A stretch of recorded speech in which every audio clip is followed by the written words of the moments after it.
Olá a todos, eu me chamo Camila Matias, sou aluna do curso de Nutrição da UFRJ do campus de Macaé e hoje estarei ministrando a aula sobre Fisiologia da Lactação para o curso dos ligantes da Lagon. E essa realização será feita pelas alunas do Núcleo de Estudos Saúde da Alimentação Materna e da Mulher, o NESAM, que é coordenado pela professora Fernanda Amorim, que é a professora adjunta do curso de nutrição da UFRJ Macaé. Bom, para iniciarmos nossa conversa a respeito da fisiologia da lactação, primeiramente é necessário que nós venhamos entender o ciclo de vida da mulher, E todas as interações e modificações que vão ocorrer até chegar ao momento, da gestação e posterior lactação. Nós sabemos que o indivíduo ele está exposto a diversas interações, tanto biológicas, ambientais, em todo o seu ciclo de vida, o que vai possibilitar o desenvolvimento humano. E essas interações, elas vão interferir nas relações sociais, fisiológica, afetiva, desde a infância até a velhice. E cada ciclo desse vai ter suas alterações biológicas específicas, sendo ele marcado pela infância, adolescência e gestação, Que a gente vai dividir aqui os ciclos da mulher. Bom, lá na infância, nessa primeira infância, a principal atividade do organismo é o desenvolvimento neurológico e também a capacidade de desenvolver algumas atividades. Nós podemos dar exemplos assim, lá nos 4 meses, o reflexo com a língua, sentar com apoio, 6 meses já começa os primeiros dentinhos, 8 meses engatia e outro desenvolvimento que vai ser marcado por toda a infância. Na adolescência, então, passando para a posterior, agora a adolescência ela vai ser marcada por muitas transformações, tanto psicológicas quanto sociais e físicas. E essas transformações acontecem em um período de tempo muito curto e rápido, Vai ser um momento de crescimento e desenvolvimento muito acelerado.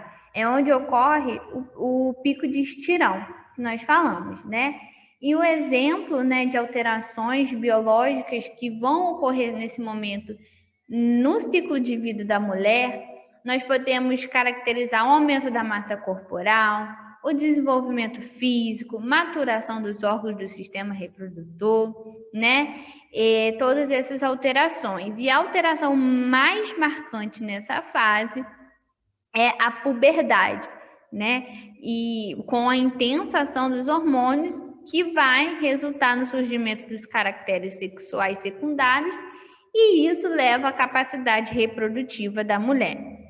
E essa puberdade, ela é marcada na mulher pela menarca, que é a primeira menstruação. Depois, nós passamos para a gestação, Onde que vai também ter várias alterações biológicas e as principais características de modificação que vai acontecer no organismo feminino na gestação são cardiocirculatórias, respiratórias, gastrointestinais, metabólicas e hematológicas. E na primeira gestação, falando de lactação, na primeira gestação, e por influência de alguns hormônios como estrógeno e da progesterona, é quando se desenvolve plenamente o sistema de ductos lactíferos, os quais a gente vai falar mais detalhadamente aqui na frente. E sendo eles pelo efeito dos estrógenos, hormônios de crescimento e esteroides adrenais. E vai ocorrer também a diferenciação completa dos alvéolos, que vai ser o efeito dos hormônios progesterona e prolactina. Mas nós falaremos mais detalhadamente mais na frente.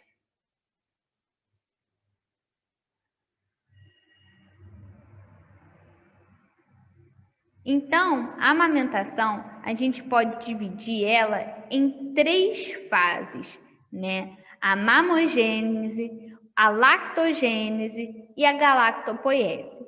A mamogênese é o desenvolvimento das glândulas mamárias. A lactogênese é o processo de produção láctea em si. E a galactopoiese é o estabelecimento da amamentação.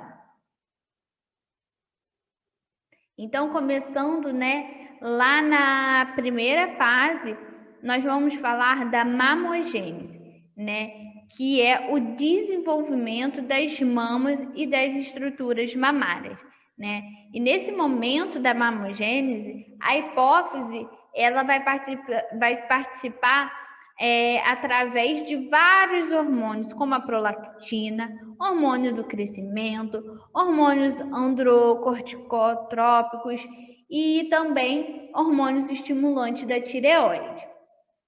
Na puberdade, a mamogênese vai ser, então, o desenvolvimento das mamas e estruturas mamárias. Lá na puberdade, onde que a gente viu o ciclo de vida da mulher na adolescência, a partir dos estímulos do pico de estrogênio ou do hormônio ovariano existente nos ciclos sexuais mensais da mulher adulta, vai ocorrer, o início do desenvolvimento. O estrogênio estimula o crescimento da glândula mamária e a deposição de gordura para dar massas às mamas. Ocorre nova fase de desenvolvimento mamário quando os ciclos menstruais da mulher se regularizam, que inclui o alongamento do sistema ductal, proliferação e canalização das unidades lóbulo-alveolares. E na gestação, durante a gestação, vai se iniciar um novo período pela ação dos hormônios do corpo lúteo e da placenta, que ocorre a proliferação dos ductos, ramificação e formação lobular. Tudo isso a gente vai ver agora no próximo slide, que vão ser as estruturas mamárias, como elas são, Nós sabemos que a mama, então, ela está localizada no tecido subcutâneo, sobre os músculos peitorais maior e menor, e é formada, por vários lóbulos e alvéolos, onde é produzido o leite. Dos alvéolos, vai partir os ductos, que vão se unir e formar, então, os seios lactíferos, que vão se desembocar no mamilo. E aí nós temos participação de alguns hormônios, nesse desenvolvimento aí na estrutura mamária. O estrogênio, ele vai promover o crescimento e a ramificação dos ductos mamários. E juntamente com a progesterona, vai promover o crescimento adicional do lóbulo mamário com o aumento dos números do alvéolo e também desenvolvimento das suas características secundárias. Esses dois hormônios que eu citei, durante a lactação, eles vão estar aumentados. Por isso, vai inibir a produção do leite. A prolactina, que é um hormônio produzido pela hipófise anterior, vai promover a secreção do leite. E lá nos últimos dias e antes dos 5 dias pós-parto, a liberação do colostro, que vai ser a primeira fase do leite rico em proteína e lactose. Mas nós veremos também no próximo slide. Mas então, mencionando novamente aqui a estrutura mamária, nós podemos ver o seio externo, que é um mamilo, e que é a saída, onde vai ocorrer a saída do leite, e a areola. Aqui está bem demarcado onde é a areola, que deve ser aonde vai ser a pega do bebê. A pega correta vai ser aqui na areola e não no mamilo em si, tá? Então, as glândulas mamárias podem ser comparadas a uma estrutura parecida com o cacho de uva. A estrutura funcional da glândula mamária é denominada alvéolo mamário. E também nele vai existir a síntese do produto secretado, que é o leite, né? Então, aqui a gente pode ver toda a anatomia, né? A parede, torácica, costela, os músculos, e aqui, ó, os lóbulos, a areola e toda essa parte. No slide posterior, nós podemos ver isso também um pouco mais detalhado, né? A estrutura mamária, então, ela vai ser composta por um conjunto de 10 a 100 alvéolos que vão se nomear lóbulos mamários. Aqui nessa representação a gente pode ver, né? Aqui é a unidade ducto ácido terminal e aqui, ó, os ductos lactíferos e aqui todo esse, como a gente mencionou ali, como se fosse um cacho de uva, o lóbulo mamário. E cada mama vai possuir de 15 a 20 lóbulos. E cada lóbulo mamário se reúne em canarículos que se funde aos ductos lactíferos. Aqui, como nós vemos, ó, cada lóbulo vai se fundir para os ductos lactíferos e ampolas lactíferas, que são os seios lactíferos. Os canarículos, que são finos canais que vão transportar o leite dos alvéolos para os ductos e seios mamários. E de lá vai se exteriorizar por meio de 15 a 20 orifícios existentes no mamilo de cada mama. Então, aqui a gente pode ver, né? As células mioepiteliais, que depois eu vou voltar nesse slide, que nós veremos que a contração dessas células aqui mioepiteliais que vai ser, né, atuar lá na ejeção do leite, tá? Então essa aqui é a estrutura, mais uma vez, né, demarcada aí pelo lóbulo, ductos e toda a anatomia mamária.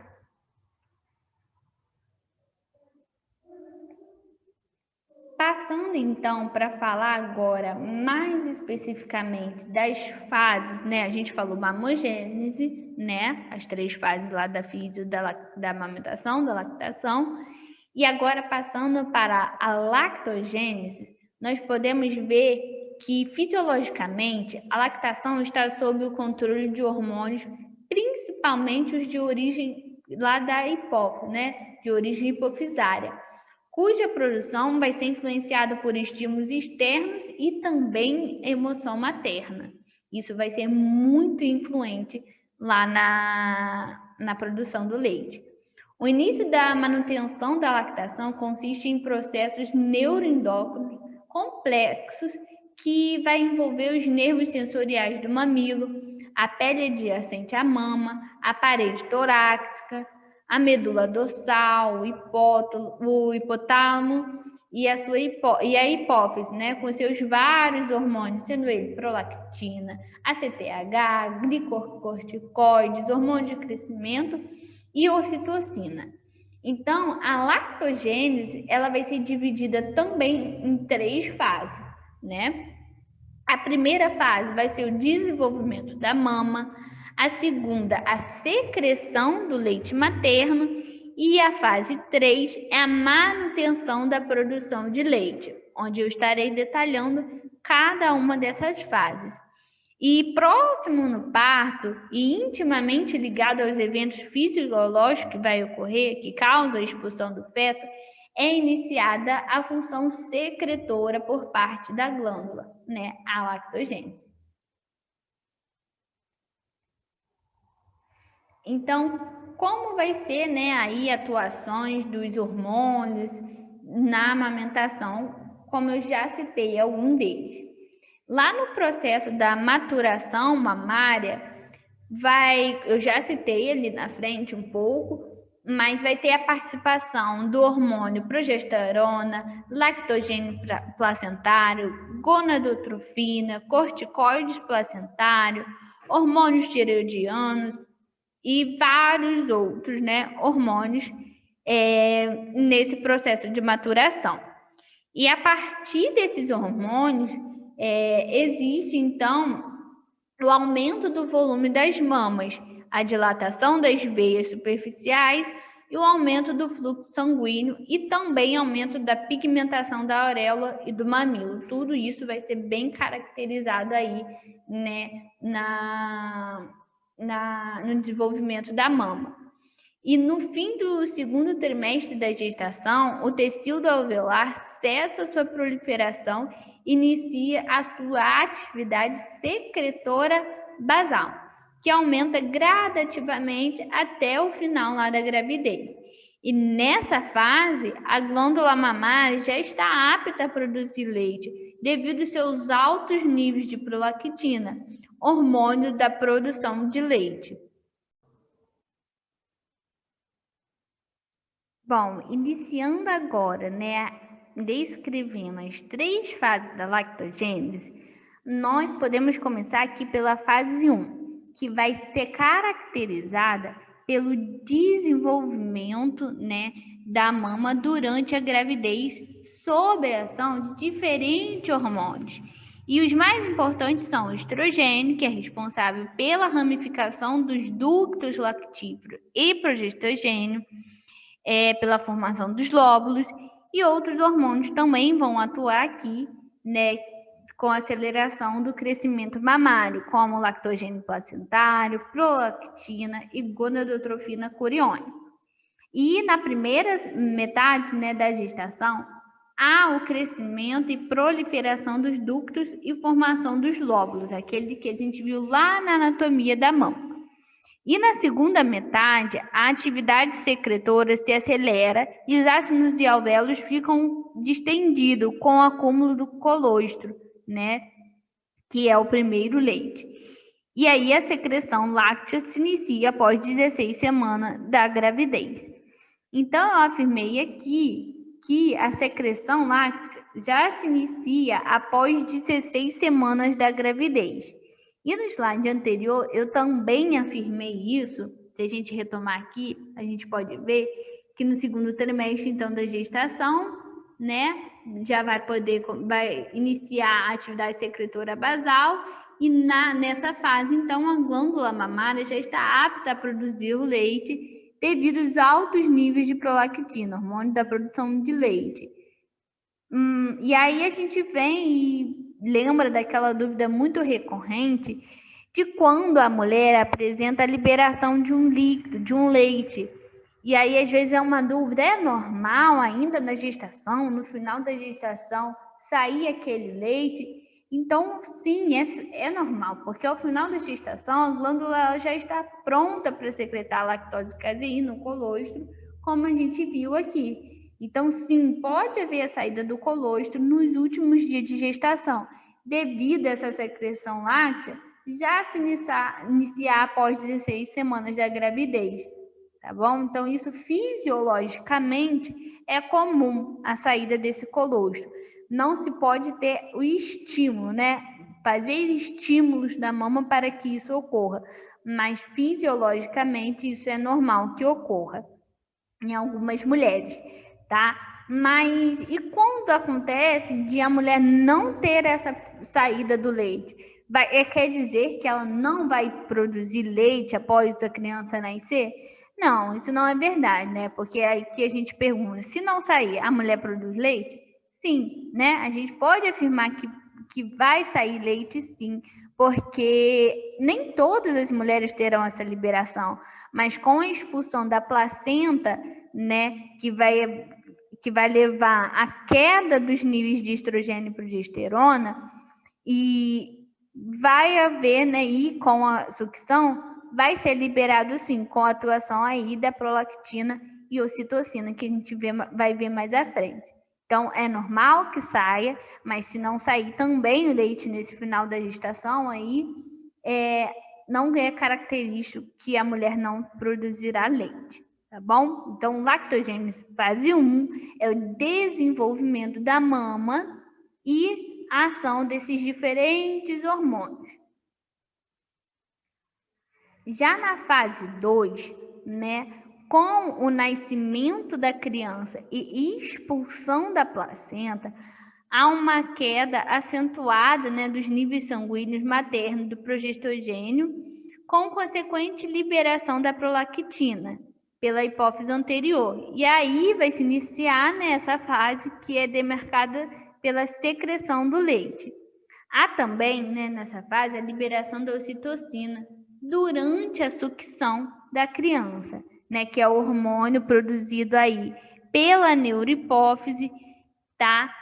Hipófise posterior, que tem a capacidade de contrair as células mioepiteliais que envolvem os alvéolos, expulsando assim o leite nele contido. Então, aqui a atuação, né, da prolactina, que vai ser o hormônio produtor do leite, e ocitocina, que vai ser o hormônio liberador, né, que vai expulsar esse leite, né? Então, a prolactina produz e a ocitocina libera. E a ocitocina vai estar atuando através da sucção. A gente pode ver aqui nesse vídeo, né, a criança fazendo a sucção. E aí vai ser a atuação da ocitocina, né, com a capacidade de contrair as células mioepiteliais. Se a gente lembrar, lá na estrutura, né, mamária, na anatomia, eu demarquei aqui as células mioepiteliais. Então, a hormônio ocitocina vai estar atuando aqui, né, contraindo essa célula mioepitelial para a expulsão do leite. Voltando, então, lá na fase 2, né, da lactogênese, então é caracterizada pela a secreção do leite após o nascimento da criança. Na fase 3, a posterior fase e última, vai acontecer, né, a produção do leite logo após o nascimento da criança, que vai ser controlada principalmente pelo hormônio e a porjadura, que é a descida do leite, que costuma ocorrer, né, até terceiro e quarto dia pós-parto. Então, isso aqui é importante ressaltar, que também não é a criança nasceu e já liberou o leite, né? Algumas mães ficam até preocupadas nesse pós-parto, mas a porjadura pode acontecer aí do terceiro ao quarto dia após o parto, e depende também muito de estímulos externos, né? E psicológicos, né? Porque a lactação ela é estabelecida por meio de um reflexo neuroendócrino deflagrado por estímulos de sucção do mamilo materno do bebê. Então, envolve toda a parte psicológica aqui nesse momento e sucção da criança, tá bom? E mesmo se a criança não sugar o seio, isso aqui já ocorre, né? Normalmente, fisiologicamente, mas para manter a descida, né, a produção do leite, é necessário o estímulo da criança, tá? Após a pojadura, que é, então, como eu falei, deve-se considerar também a condição emocional da mulher, inicia essa fase 3 da lactogênese, que também pode ser definida como a galactopoiese, e nessa fase se mantém, né, e vai ser mantida por toda a lactação, que vai depender principalmente, como eu disse, da sucção do bebê e esvaziamento da mama. Então, através da sucção e esvaziamento, vai levar a essa galactopoiese, que é o estabelecimento da lactação. Passando agora, né, nós vimos as 3 fases, né, desde a fase, né, de desenvolvimento e ação dos hormônios até aí a produção do leite, né, e estabelecimento aí da lactação. Agora, na produção do leite, como que vai ocorrer, né? A gente já falou de sucção, de hormônio, então só para afirmar mais uma vez que grande parte do leite da mama é produzida enquanto a criança mama sob o estímulo da prolactina. A ocitocina liberada principalmente pelo estímulo provocado pela sucção da criança, né? Como eu falei lá, que vai fazer a contração das células mioepiteliais. E também é disponibilizada em resposta dos estímulos condicionais, tal como visão, cheiro, o choro da criança e fatores de ordem emocional, como motivação, autoconfiança e tranquilidade. Tudo isso aqui vai estar impactando na atuação do hormônio, principalmente a ocitocina. E no próximo slide, a gente vai ver isso, como é importante, né, a parte, né, psicológica da mulher. Então, a produção do leite, como eu disse, é através, né, a produção pela prolactina e liberação pela ocitocina. E a produção do leite, ela vai ter um maior estímulo com a sucção do bebê, tá bem? E vendo esse vídeo aqui, a gente pode ver mais detalhado essas fases.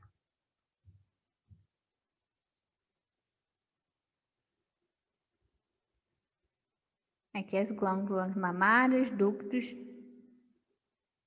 com a sucção da criança, vai contrair, né, as células mioepiteliais com a atuação da prolactina produção e ocitocina liberação.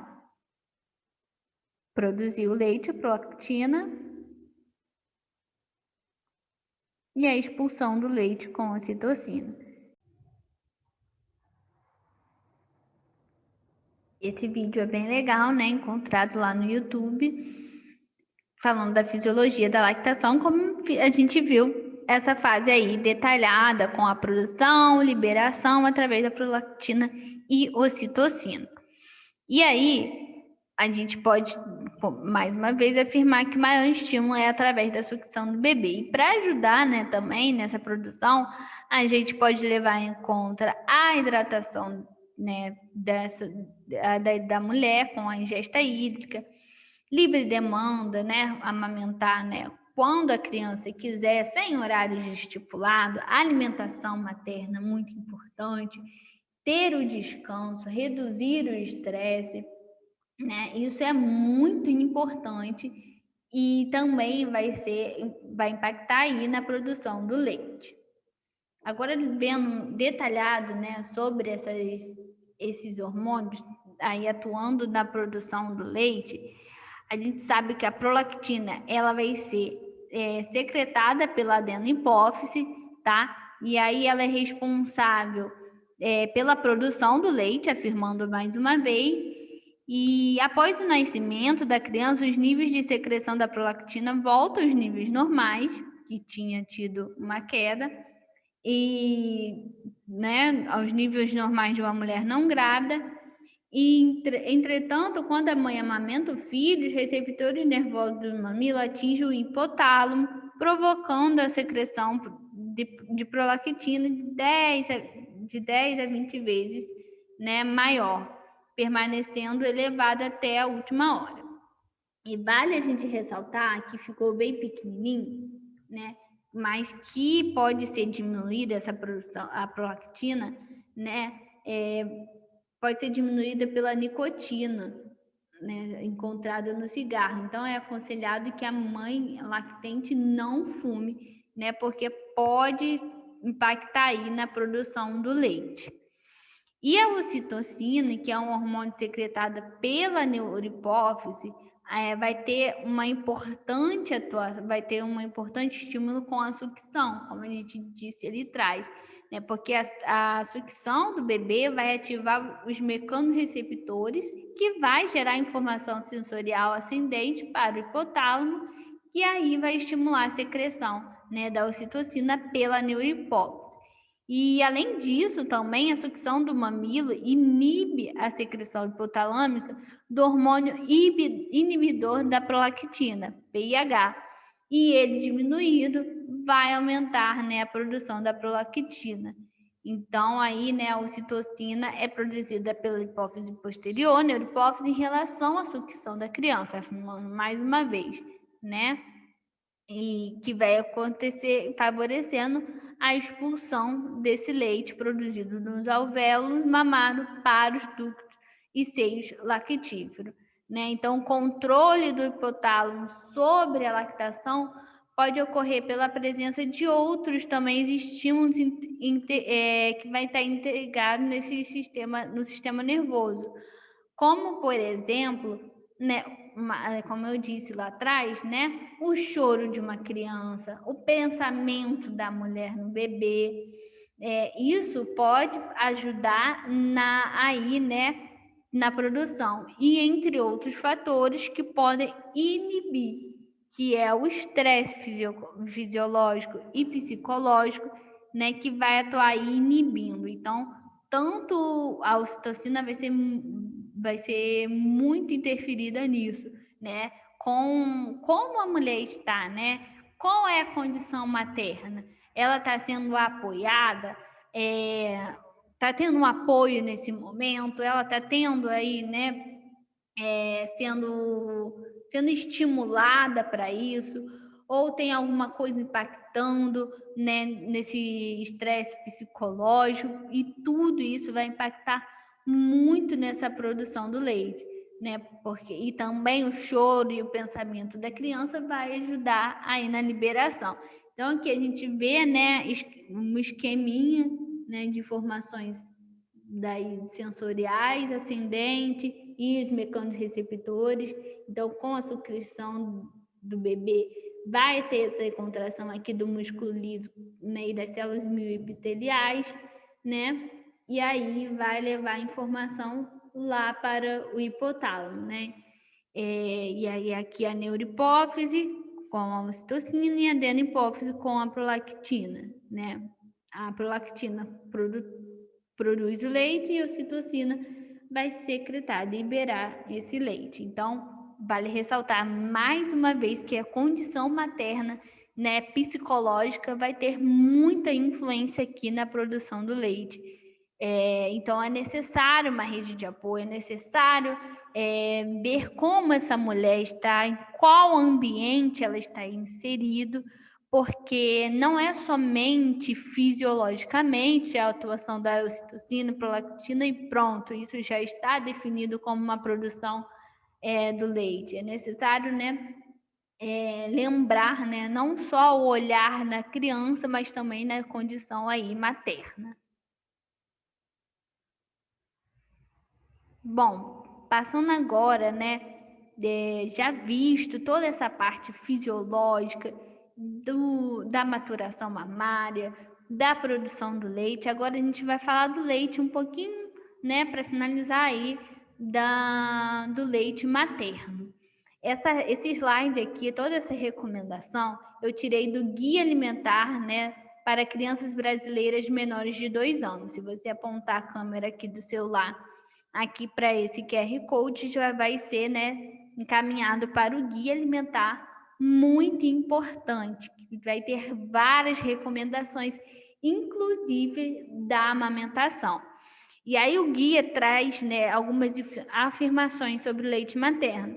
Ele vai dizer que o leite materno ele é único e inigualável, que não existe outro leite igual, por mais que a indústria tente, não existe outro leite igual, e a gente vai ver isso aqui nos próximos slides.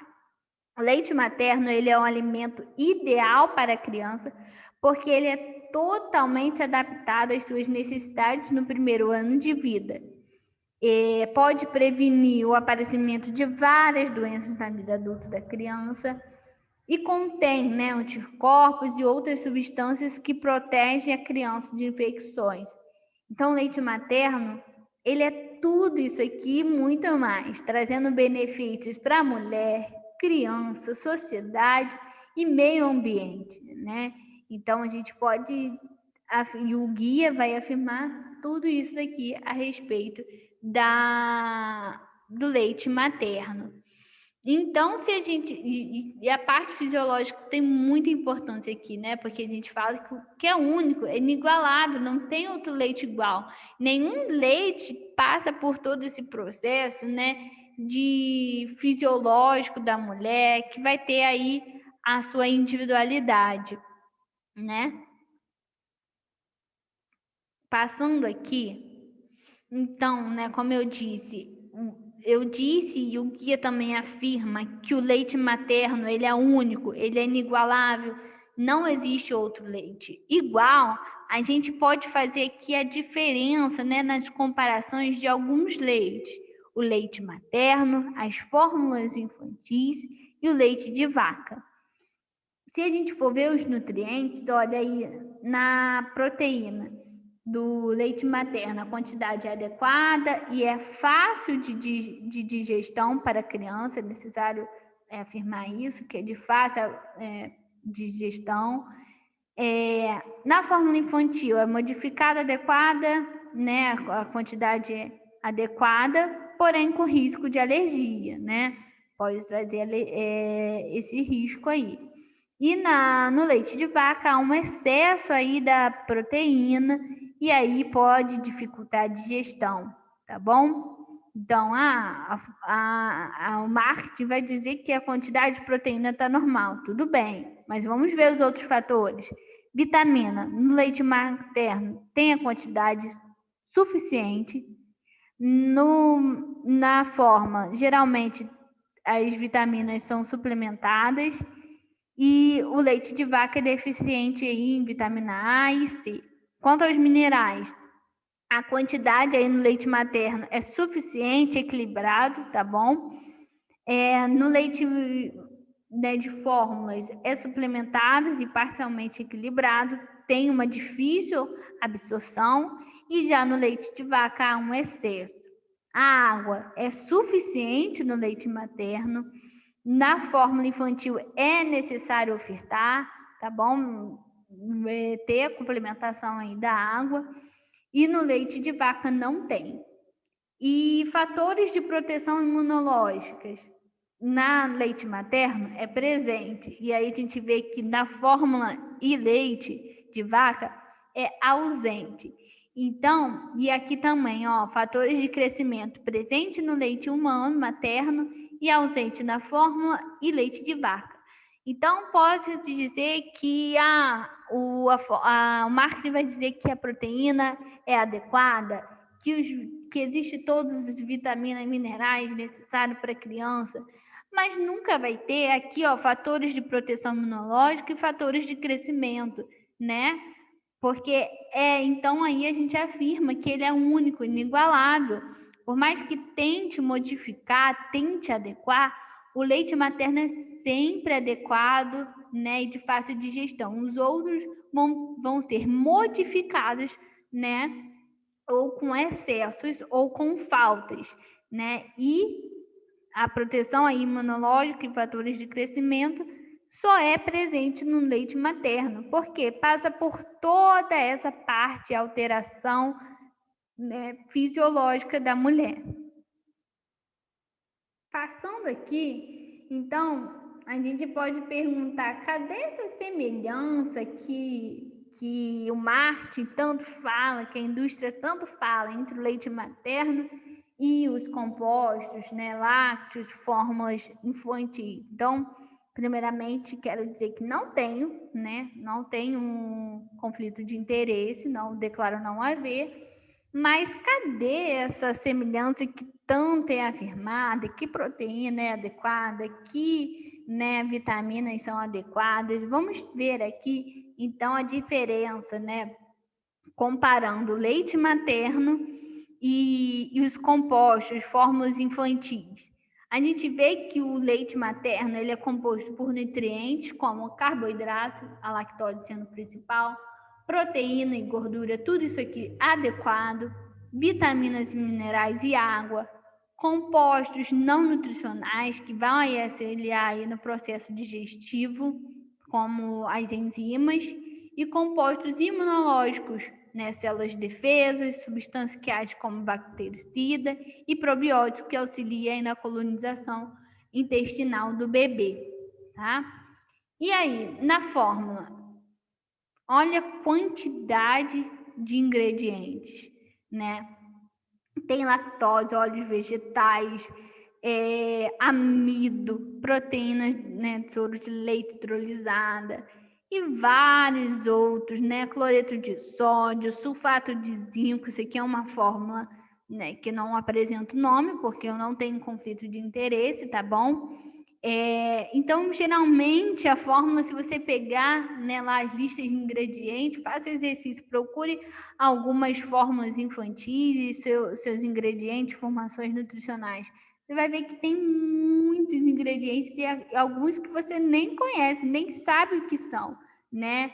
E aí a indústria vai dizer que tem proteína adequada, tem vitamina adequada, tem aqui também que fala lactobacilos, vai tentar semelhar com o leite materno, mas nunca vai ser semelhante, porque o leite materno ele é único, inigualável, ele vai se adaptar de acordo, né, com a característica, né, da criança, como ela está. Então, não há, né, essa comparação, não tem como, né, esse leite ser comparado aí com fórmula infantil, jamais, né? Então, se a gente perguntar que a fórmula é semelhante ao leite materno, não, a fórmula é um leite que é a base de nutrientes geralmente de vaca ou de cabra, e que a indústria, como que a gente viu aqui os ingredientes, a indústria fizeram modificações retirando parte de alguns nutrientes que estão em excesso, que a gente viu que muitos deles estão em excesso no leite de vaca, e acrescentando alguns que estão em falta. E em relação aos leites, sem essas modificações e adequações para o bebê, a fórmula é um leite mais seguro, porém, não chega, né, em comparação ao leite de vaca, não chega nem perto da segurança e qualidade do leite materno, que é o padrão ouro de alimentação e a Organização Mundial de Saúde, né, afirma e recomenda que o leite materno, né, seja aí durante os primeiros 6 meses de vida exclusivamente, tá bom? Então, cadê essa semelhança? Não há, né? Por mais que a indústria tente, não tem. A mulher é preparada toda fisiologicamente, como a gente viu, todo esse processo que ela passa, para isso, porque para o leite ser único, não ter outro leite igual, tá bom? Passando aqui e já terminando a minha fala, a gente pode afirmar que a amamentação, então, aí é influenciada pelo meio onde a mulher, a nutriz, ela está inserida, como eu afirmei lá na frente, falando do hormônio ocitocina. E para a amamentação ser bem sucedida, não basta que a mulher opte pelo aleitamento materno.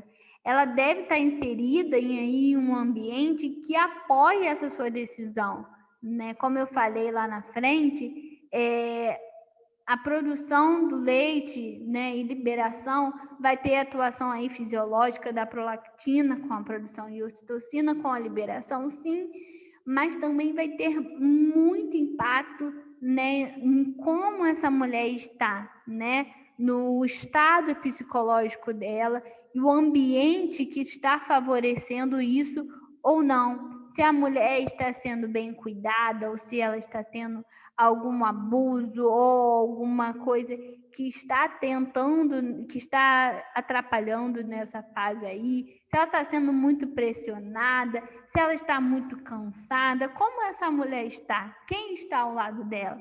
Pessoas que favorecem ou pessoas que atrapalham, né? Porque não, por mais que tenha aí toda essa base fisiológica que eu falei durante toda essa aula, é necessário muito estar, né, prestar atenção aí no meio em que ela está, se é um meio que favorece ou que não favorece. E nós, né, temos esse papel aí de favorecer, né, de criar um ambiente favorável à mulher. E aí a promoção, né, e do aleitamento materno é para todo. Até a irmã desse ano vai afirmar, né, que é uma importância para todos. Todos nós devemos falar sobre, partilhar sobre e também ajudar a mulher, seja ela quem for que esteja do nosso lado. A gente tem que fazer com que esse ambiente seja um ambiente adequado, né, para a mulher, porque isso vai ter muito impacto na amamentação, não sendo só a escolha dela de querer amamentar, tá bom? porque condições psicológicas vai ter muita influência na liberação e produção desse leite. E já finalizando a minha fala, né? E aí, então, como que a gente pode promover essa amamentação, como eu disse? Então, todos nós temos esse papel de promover o aleitamento materno através lá das consultas pré-natal dentro da mulher, os grupos de apoio, a maternidade lá na enfermaria, o retorno, né, das consultas ao puerpério. E aí, nessa fase aqui, como nós, né, futuros profissionais de saúde, nós temos que ter muito acolhimento e escutativa, entender em que ambiente ela está inserida, qual é a escolha dela, né? E todos os papéis, né, tudo que pode influenciar, né? Então, nós temos que ter bastante acolhimento escutativa e promover aí a amamentação. E através também, né, falando nós, enquanto grupo extensionista, nós temos as redes, rodas públicas mensalmente, tá? E através do nosso Instagram também, do Nesan. A gente fala bastante sobre. E aí, alguns materiais de apoio do Nesan, todos esses se encontram lá no nosso Instagram, tá? @Nesan, underline FRJ Macaé, tá na nossa bio, lá na descrição. E também, se você apontar aqui a câmera, tem os QR Codes, né, que são materiais voltados aí para a mulher que amamenta, amamentação, muito informativos e de fácil leitura, e também no contexto pandêmico, foi realizada essa cartilha sobre amamentando em tempos de Covid. E esse material, como eu falei, importantíssimo, Guia Alimentar para Crianças Brasileiras menores de 2 anos, como eu tirei aquelas referências lá. E aqui tem várias outras, desde o aleitamento, né, até a alimentação complementar e depois rotina familiar. Então, esse guia alimentar é muito importante e é um material aí muito bom para consulta.